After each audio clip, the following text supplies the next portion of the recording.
It could have been an environmental catastrophe. Firefighters keep flames away from 8 million gallons of fuel tonight. How Tampa Bay dodged a disaster. Good evening, everyone. I'm Gail Searins. I'm Bob Height. Thanks for being with us tonight. Our top story, fire at the Port of Tampa. Last night, a barge with 8 million gallons of gasoline burst into flames. It was docked at the south end of Hooker's Point. A member of the Tampa Fire Department recorded this footage. I was there last night, and by the time I arrived, they had it under control. Investigators say workers were offloading the gasoline into storage tanks when a pump malfunctioned, sparking the blaze. Gasoline, of course, is extremely flammable, and if all 8 million gallons would have been ignited, this could have been quite a disaster. Tampa's port is one of the busiest in the country, yet few of us ever stop to consider the kind of cargo shipped in and out. News Channel 8's Diane Pertmer takes a look at what's at stake and how Tampa firefighters responded to last night's emergency. Vicki Vanderford and some friends came to Davis Islands to fish.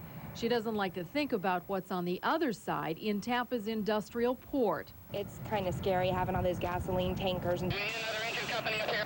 Gasoline ignited in the Port of Tampa Thursday night as workers offloaded it from a barge. A faulty pump is to blame.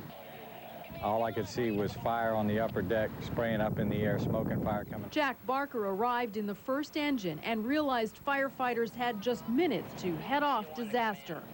The metal is going to begin to weaken, and as it weakens, we have ruptures and we have explosions, and that's what we were worried about. 52 million tons of cargo now moves through the Port of Tampa every year, and gasoline is just one of many volatile materials.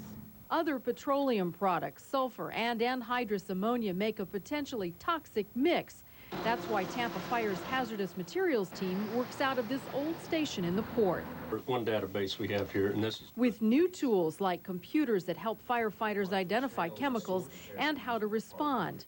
That vapor plume would affect this entire area. They can even plot poison clouds in an emergency. Everyone on the barge has been accounted for. Firefighters used foam to control the barge fire within 15 minutes. Remarkably, there's little evidence visible now of the near disaster. So Vicki Vanderford can fish, not worry. In Tampa, Diane Pertmer, News Channel 8.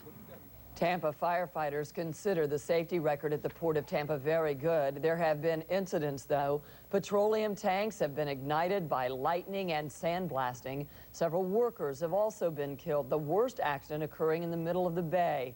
In 1993, 3 ships collided in the channel, causing an explosion and oil spill.